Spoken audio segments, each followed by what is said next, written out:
بسم اللہ الرحمن الرحیم۔ حسبنا اللہ و نعم الوکیل و نعم المولا و نعم النصیر۔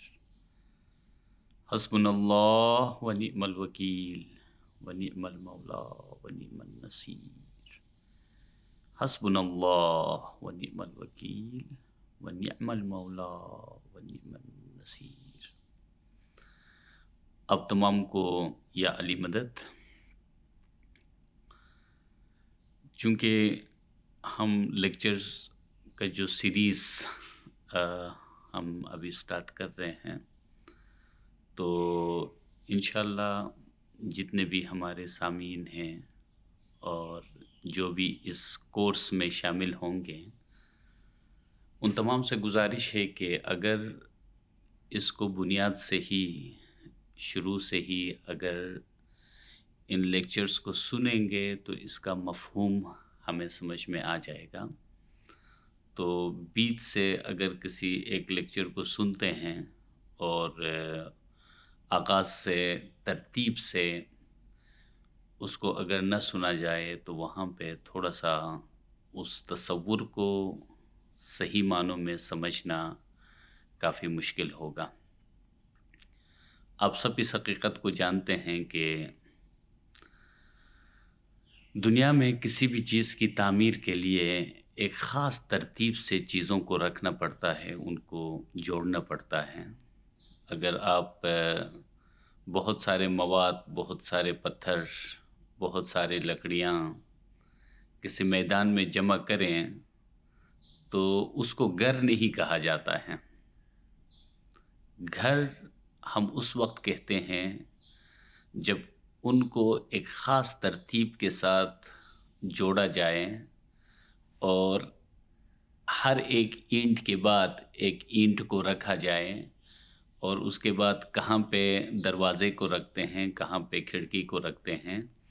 تو اسی طرح جب ان کو ایک خاص کاریگر ایک خاص ترتیب سے جوڑے گا تو پھر اس کو ہم گھر کہتے ہیں۔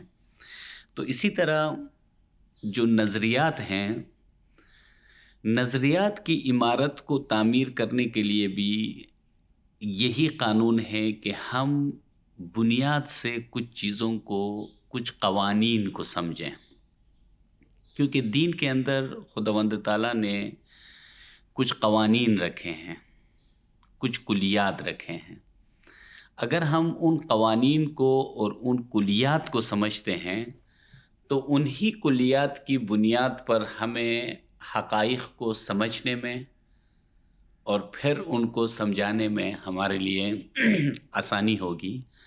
تو میں امید کرتا ہوں کہ ہم اس کو ترتیب کے ساتھ ان چیزوں کو سمجھنے کی کوشش کریں گے، چونکہ یہ علم کی محفل ہے اور ہم چاہتے ہیں کہ ایک دوسرے سے علم سیکھیں اور علم کے اس سلسلے کو آگے بڑھائیں۔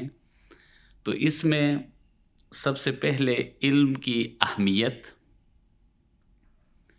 اس کے بعد علم کیا ہے خود، کیونکہ جب تک آپ کو یہ پتہ نہ چلے کسی چیز کے بارے میں کہ یہ کیا ہے، تو کہیں ایسا تو نہیں کہ ہم پتھر کو لال سمجھ رہے ہیں اور کسی ڈائمنڈ کو ہم عام پتھر سمجھ رہے ہیں۔ تو اس لیے کسی چیز کی شناخت، کسی چیز کی پہچان ہونا ضروری ہے۔ کبھی کبھی کیا ہوتا ہے کہ لوگ اپنی نادانی سے جہالت کو بھی علم قرار دیتے ہیں۔ تو پہلے یہ سمجھنا ہوگا کہ علم کیا ہے اور اس کو کہاں سے ہم سمجھ سکتے ہیں۔ ایک علم کی تعریف ہماری ہے، ایک علم کی تعریف خود قرآن مجید فرقان حمید کے اندر خداوند تعالیٰ نے اس کی تعریف فرمائی ہے۔ خود پیغمبر اکرم صلی اللہ علیہ وآلہ وسلم نے علم کے بارے میں جو ارشاد فرمایا ہے کہ علم کیا ہے اور کس چیز کو علم کہا جاتا ہے اور جہالت کسے کہتے ہیں۔ تو جب علم کی پہچان ہو گئی کہ علم کیا ہے، تو اس سے خود بخود جہالت کا اندازہ ہوگا۔ تو پھر ہمیں کچھ بولنے کی ضرورت نہیں ہے، ہمیں ان قوانین کو سمجھنا ہے، ٹھیک ہے؟ اس کے بعد پھر علم کہاں سے حاصل کیا جائے، وہ کون کون سے ذرائع ہیں جہاں سے علم کو حاصل کیا جاتا ہے، اور علم کا مقصد کیا ہے۔ تو اگر ہم ان کچھ بنیادی چیزوں کو سمجھیں گے تو اس بنیاد پر پھر آگے نظریات کی عمارت کو تعمیر کرنے میں ہمارے لیے آسانی ہوگی، ٹھیک ہے؟ تو جہاں پہ علم کی اہمیت کے حوالے سے ہے تو میرے خیال میں اس میں کوئی بہت زیادہ ڈیٹیل کی ضرورت نہیں ہے۔ اگر آپ قرآن مجید میں دیکھیں کہ حضرت آدم علیہ السلام کو جو فرشتوں پر جو سبقت اور جو برتری حاصل ہے وہ علم کی بنیاد پر ہے۔ آپ سورہ بقرہ کے اندر آپ دیکھیں سورہ نمبر 2 کی آیت نمبر 31-32 سے اگر آپ دیکھیں گے تو خداوند تعالیٰ فرماتے ہیں کہ بسم اللہ الرحمن الرحیم وَعَلَّمَ آدَمَ الْأَسْمَاءَ كُلَّهَا ثُمَّ عَرَضَهُمْ عَلَى الْمَلَائِكَةِ، جب خداوند تعالیٰ نے حضرت آدم علیہ السلام کو وَعَلَّمَ، یعنی آدم علیہ السلام کو تمام اسماء کے نام خدا نے ان کی تعلیم دی، علم سکھایا، پھر ان کو فرشتوں کے سامنے کیا، فقال انبئونی باسماء ہؤلاء ان کنتم صادقین، پھر خداوند تعالیٰ فرشتوں سے فرماتے ہیں آپ ہمیں وہ نام بتا دیجئے اگر تم سچے ہو۔ تو فرشتوں نے کہا قالوا سبحانک لا علم لنا الا ما علمتنا، پاک ہے تیری ذات، ہمیں کوئی علم نہیں ہے، جو علم تو نے ہمیں جو علم دیا ہے یا تو نے جو ہمیں علم سکھایا ہے، انک انت العلیم الحکیم، بے شک آپ ہی جو ہے علم رکھنے والے اور حکمت رکھنے والے ہیں، آپ ہی علیم ہیں اور آپ ہی حکیم ہیں۔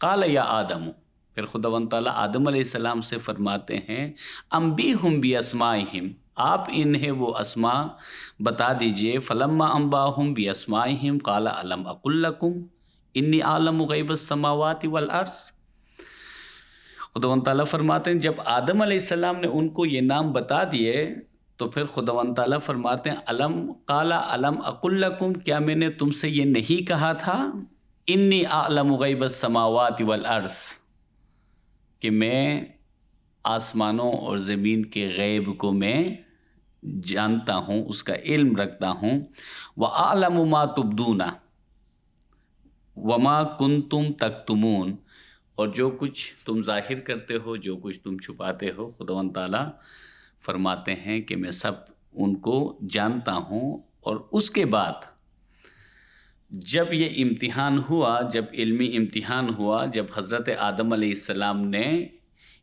علم الاسماء کی بنیاد پر حضرت آدم علیہ السلام مسجود ملائک بنے، اس کے بعد خداوند تعالیٰ فرماتا ہے وَإِذْ قُلْنَا لِلْمَلَائِكَةِ اسْجُدُوا لِآدَمَ فَسَجَدُوا إِلَّا إِبْلِيسَ أَبَى وَاسْتَكْبَرَ وَكَانَ مِنَ الْكَافِرِينَ۔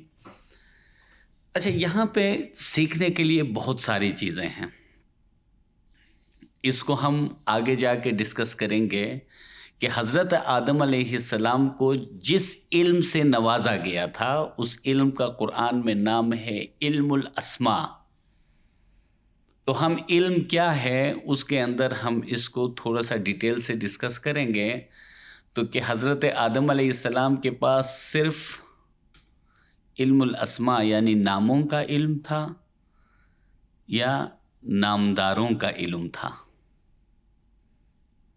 کیونکہ ایک نام ہے ایک نامدار ہے، یا اسم مسمى، یعنی ہم جب لکھتے ہیں آگ، یہ تو نام ہے، ایک آگ زندہ حقیقت ہے، جہاں آپ اس کو ٹچ کرتے ہو تو وہ آگ آپ کو جلاتی ہے، ٹھیک ہے؟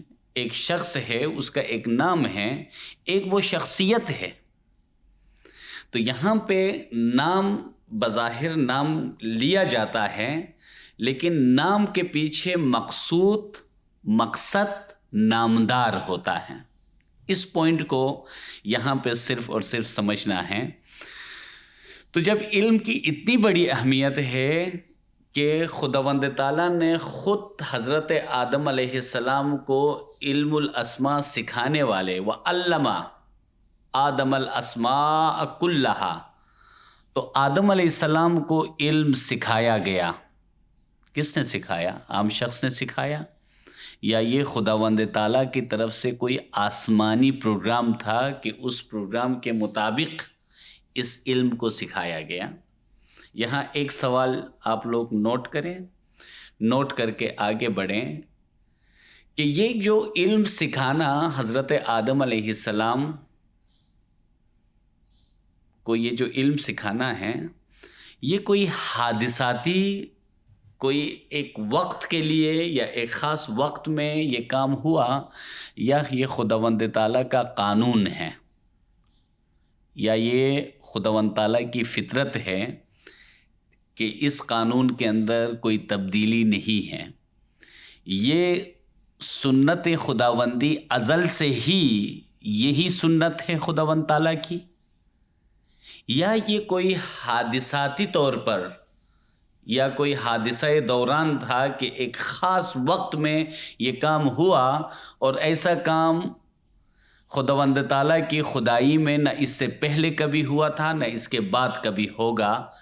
اس ایک سوال کو آپ لوگ اس وقت اپنے پاس نوٹ کریں، اور انشاءاللہ آگے کے ہمارے لیکچرز میں ان سوالات کے جوابات بھی ہمیں مل جائیں گے۔ تو یہاں پہ مقصد صرف یہ ہے اس آیت کے اندر کہ علم کی اہمیت کیا ہے، یعنی علم کی اتنی بڑی اہمیت ہے کہ اس بنیاد پر حضرت آدم علیہ السلام مسجود ملک بنے۔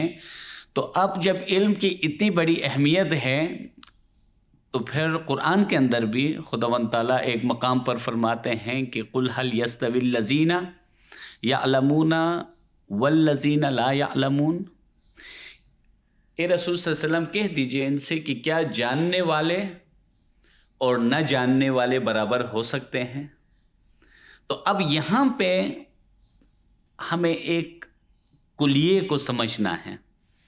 ایک طرح سے آدم علیہ السلام کے پاس ایک علم جس کی بنیاد پر، اور دوسری طرف سے پھر خدا فرماتے ہیں کہ کیا جاننے والے اور نہ جاننے والے برابر ہو سکتے ہیں؟ تو یہاں آپ نوٹ کریں کہ کس چیز کو جاننے والے اور کس چیز کو نہ جاننے والے۔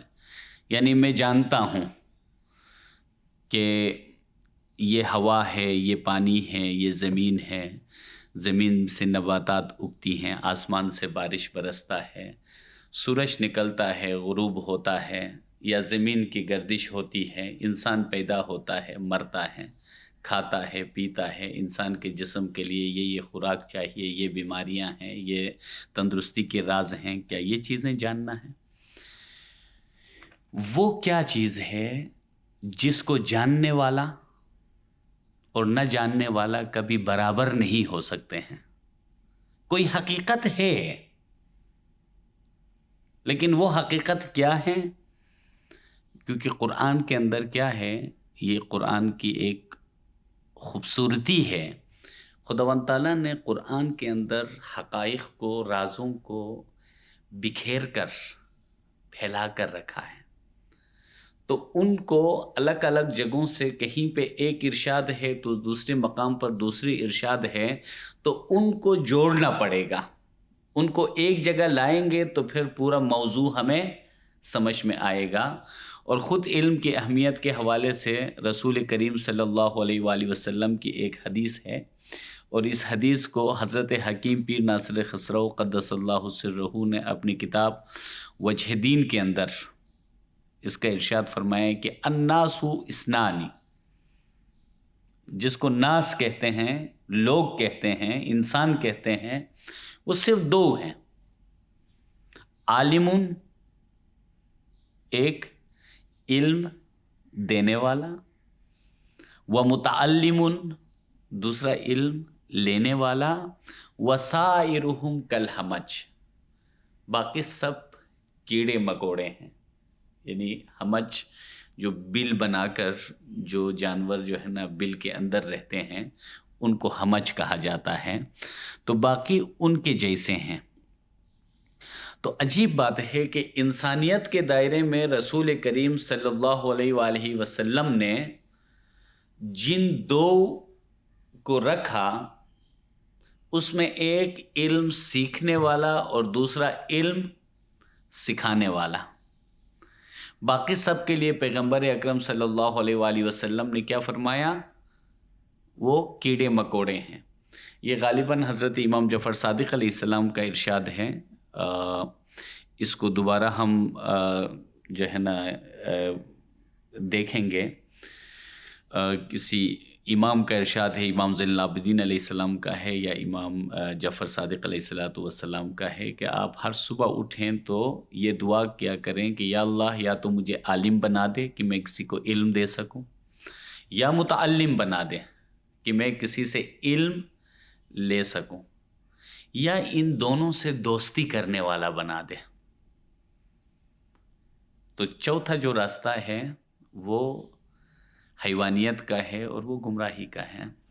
تو یہ دعا جو ہے نا آپ ہر صبح اٹھ کر کیا کریں۔ تو اس سے دیکھیں کہ ہمیں علم کے حوالے سے، علم کی اہمیت کے حوالے سے آپ کو قرآن مجید کے اندر، فرقان حمید کے اندر اور احادیث کے اندر بے شمار علم کی اہمیت، کس طرح ایک عالم کا عابد کے اوپر، ہزار عابدوں کے اوپر کس طرح فضیلت ہے۔ علم سیکھنے کے لیے جب کوئی طالب علم نکلتا ہے تو کس طرح فرشتے ان کے لیے دعا کرتے ہیں۔ تو علم کی یہ اتنی بڑی اہمیت ہے، تو اتنی بڑی فضیلت، اتنی بڑی اگر اہمیت ہے تو وہ علم کون سا ہے اور اس علم سے کس چیز کو سمجھنا ہے۔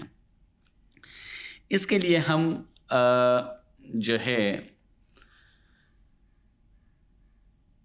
کچھ چیزوں کو آپ لوگ لکھیں، بلکہ اس کو نوٹ کریں۔ علم کی اگر مختصر وضاحت کی جائے، حکیم پیر ناصر خسرو قدس اللہ سرہ نے بھی اس کی جو وضاحت کی ہے، چیزوں کو ان کی حقیقت کے ساتھ جاننے کا نام علم ہے۔ یعنی علم جاننا، چیزوں کی حقیقت کو جاننا، یعنی اگر حضرت آدم علیہ السلام کو بھی علم الاسماء، یعنی ناموں کا صرف علم نہیں تھا بلکہ چیزوں کو ان کی حقیقت کے ساتھ جاننے کا جو علم ہے، جاننے کا جو نام ہے، اسی کو حقیقی معنوں میں علم کہا جاتا ہے۔ علم جاننا، عالم جاننے والا، عالم اس میں اعلیٰ وہ مقام جہاں سے جانا جاتا ہے، جہاں علم کو رکھا گیا ہے، اس کو کیا کہتے ہیں؟ عالم کہتے ہیں۔ یعنی علم جاننا، عالم جاننے والا، عالم وہ مقام جہاں سے جانا جاتا ہے۔ تو اب ہمیں علم کے معنی اگر جاننا ہے تو پھر اس کو پڑھنا پڑے گا نا۔ جب ہم پڑھتے ہیں تو کوئی نہ کوئی تحریر ہوگی جس کو ہم پڑھ سکتے ہیں، اور وہ تحریر کسی نہ کسی زبان میں ہوگی۔ تو جب ہم کسی زبان میں کوئی تحریر ہوتی ہے، اس کو کتبہ یا لکھا جاتا ہے، تو اسی کو ہم کتاب کہتے ہیں۔ تو اس کا مطلب یہ ہوا کہ ایک عالم کا دوسرا ایک نام، جہاں پہ علم رکھا جاتا ہے تو علم کسی تحریری صورت میں ہوتا ہے، تو اس لیے جہاں پہ یہ تحریری صورت میں ہے اس مقام کو ہم کیا کہتے ہیں؟ اس کو ہم دوسرا نام کیا دیتے ہیں؟ کتاب۔ تو جب ہم عالم کہیں یا کتاب کہیں تو کتابیں ہمارے پاس کون کون سی ہیں؟ اس کو ہمیں سمجھنا ہے۔ ایک کتاب جس کو ہم کہتے ہیں کتاب منزل، یعنی وہ کتاب جس کو نازل کیا گیا ہے۔ ہم اس موضوع پہ بھی ہماری ایک کلاس ہوگی کہ قرآن مجید فرقان حمید کی نزولی صورت کیا ہے، کس طرح قلم الہی سے لوح محفوظ پر، لوح محفوظ سے حضرت اسرافیل علیہ السلام، وہاں سے حضرت میکائیل علیہ السلام، حضرت جبرائیل علیہ السلام، اور وہاں سے حضرت محمد مصطفیٰ صلی اللہ علیہ وآلہ وسلم کی مبارک قلب پر قرآن کو نازل کیا گیا، اور وہاں سے قرآن مجید فرقان حمید کی جو ایک تنزیلی صورت جو ہمارے سامنے ہے، اور اس کی ایک نورانی صورت، اور جو ہمارے سامنے قرآن مجید ہے اس کی دو زبانیں ہیں۔ ایک زبان کو ہم زبان حکمت کہتے ہیں، دوسری زبان کو عربی زبان کہتے ہیں۔ قرآن مجید عربی زبان میں بھی ہے اور قرآن مجید حکمت کی زبان میں بھی ہے، کیونکہ خداوند تعالیٰ حکیم ہے، اور خداوند تعالیٰ نے اس کتاب کے اندر حکمتوں کو رکھا ہے۔ اسی طرح ہم جب کتاب کائنات کی طرف رجوع کرتے ہیں، ایک کتاب یہ خداوند تعالیٰ کی تخلیق، یہ پوری کائنات ہے۔ آپ قرآن مجید کی طرف رجوع کریں گے تو قرآن مجید میں خداوند تعالیٰ فرماتے ہیں کہ سنریہم آیاتنا فی الآفاق، اور ہم عنقریب اپنی آیات اس آفاق میں آپ کو دکھائیں گے۔ اور کہاں پہ دکھائیں گے؟ اور تمہارے نفوس میں،